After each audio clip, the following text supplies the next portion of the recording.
Hello, folks. This is Joe from MIGeekScene. I'm at the Grand Rapids Comic-Con. Before it opens, I'm standing here with special effects artist extraordinaire, Rob Miller. Rob, how are you doing? Doing fantastic, thanks.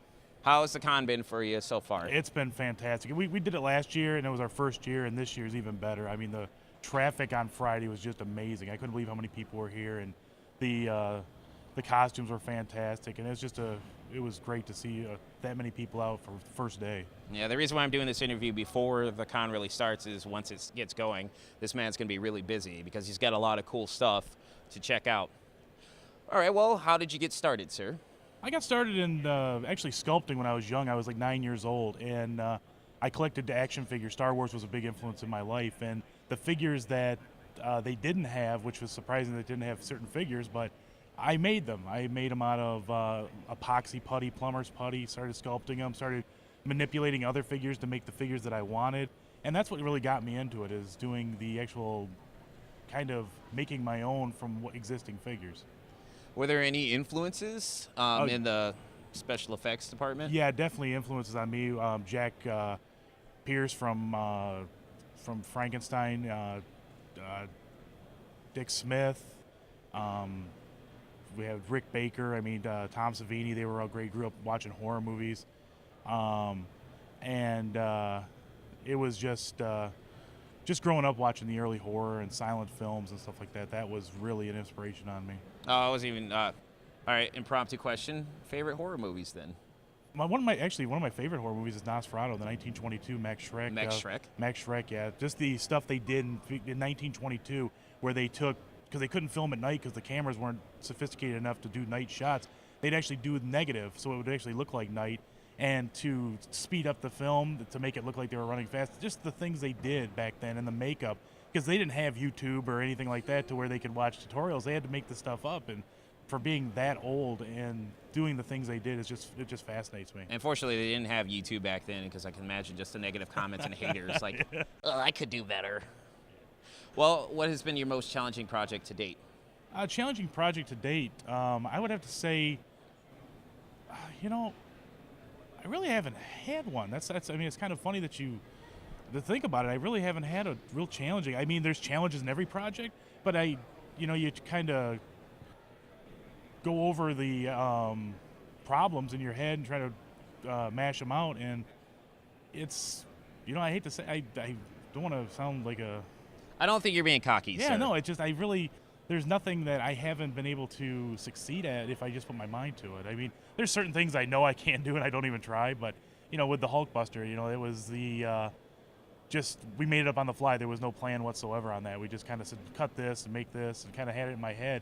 And that's where people, like a lot of artists, they sketch out their stuff beforehand. I do it all out of my head, so it's hard for me to kind of work with somebody. I actually have a business partner, Rob Brang, that I work with, and we work great together, and I kind of make the stuff up in my head, and he kind of, I don't know, can read my mind or whatever, but we kind of on the same page when we're making things. It's actually a good partnership. All right, you were on a season of Face Off. Yep, season 8. All right, what did you take away from that show? It was the camaraderie of meeting with 14 different strangers and becoming the best of friends. I mean, we still, to this day, I talk to almost each and every one of them. And there's a few that I talk to at least once a week. And we have a little group on Facebook that we talk to. We have a little group of us that we stay on in contact with over the years. And we still meet up once in a while. There's some that are local here where they're only a few hours away that we still meet up. But yeah, I would have to say the partnership that I've grown with, the friendships, that was probably one of the biggest things I've taken from there. But yeah, just to be real good friends with Anthony Kozar, season 4 winner, and going down to his school and actually helping out and doing things there, it's really amazing. Were you running workshops down there yourself? He was running workshops. I actually took my kids down there for an airbrush class, and I actually took it myself just to kind of see. I'm self-taught, so I've never taken any classes on any of this stuff, so it was nice to go into an atmosphere to where a classroom to where somebody actually knew what they were doing instead of making up as they go, and actually getting real good schooling out of it. And it was amazing classes. Actually, I offer some pamphlets here for his school, so if anybody wants to come out and get a brochure on Anthony's school, you can come by my booth and pick one up. That's actually the same path that I'm taking. I'm learning as I'm going. I've just been self-taught, actually. All right. Well, you did mention the Hulkbuster armor earlier. How long did it take you to make that? We have over 100 hours. We work just on weekends. We have real jobs, so we have to, basically Monday through Friday is pretty much shot, but on the weekends we spend most of the day Saturday and some day Sunday. We do have a lot of Friday, Saturday, Sundays, but yeah, it's a little over 100 hours. All right. Well, sorry I have to read from this. What inspired the monstrous incarnations of beloved cereal characters such as Captain Crunch, Count Chocula, and Frankenberry? Yeah, they were my serial killers. It's my new line of bust that I've made. Actually, the idea came from I was a senior in high school. I'm 43 years old, and I was 17 years old in high school, and I was getting ready for school, and I was eating Lucky Charms, and I thought to myself, over all these years of all these kids stealing Lucky's magically delicious cereal, he seems to be pretty pissed over the years. So where would he be today? I figured he'd be this grumpy old man, bitching about the kids stealing his cereal. So I came up with this line of characters to where they were just disgruntled, like pissed off cereal guys because all these kids are eating their cereal, and that's what came up with the serial killers. There's 7 in the series right now. I'm working on Fruit Brood, of the last of the monster cereals. He's kind of the hidden werewolf of the monster line, but yeah, it's really went over. I sold quite a bit of them, which surprised me because I always, when people come up, and everybody calls me like a celebrity. They're like, oh, he's, I don't consider, I'm just a guy that happened to be on a show, and and I'm just a regular guy, and I kind of get a kick out of people how they get excited to see me, and I'm just like, no, it's all good. I'm just Rob. Well, I happen to know that a certain cartoon artist has one of your pieces. Who is that? Bob Camp, the co-creator of Ren and Stimpy. Yeah, Bob picked up my Frankenberry, and actually he came over yesterday and told me that he's got it proudly showcased in his living room in a nice glass showcase, and it's the centerpiece of his house. It was real good. It's because growing up, Ren and Stimpy was a huge part of my life. All his with him working on Transformers and Thundercats and all that stuff. It was huge for me to, it was an honor. I was like shocked that he would actually want to have one of my pieces, and I was blown away. And it was weird because I've looked up to him, I idolized him, and now we're kind of got a little kinship now. We're kind of little friends, and it's nice because we go to these cons, and you get a con family, and you get to see all the people. But it's always nice to see Bob and Michelle at these shows, and yeah, it was great. It's probably one of the biggest highlights of my life when one of your biggest idols comes up and wants one of your pieces. That's awesome. Now we're going to segue a little bit into your personal life. Okay. Nothing too risque. Like I said, I don't do TMZ. Favorite Weird Al song? Oh, favorite Weird Al song? It has to be Christmas at Ground Zero. I love. It's a lot of people don't know, but I just love the way it. It's one of his originals. A lot of people like the parodies, but I like a lot of his original stuff. But yeah, it's cool. We being part of the 501st, we get to do his concerts. We help out, and he has some of our members go on stage. And it seems like I'm a Tuscan Raider in the 501st, so they normally don't have Tuscans, so I'm always the cameraman.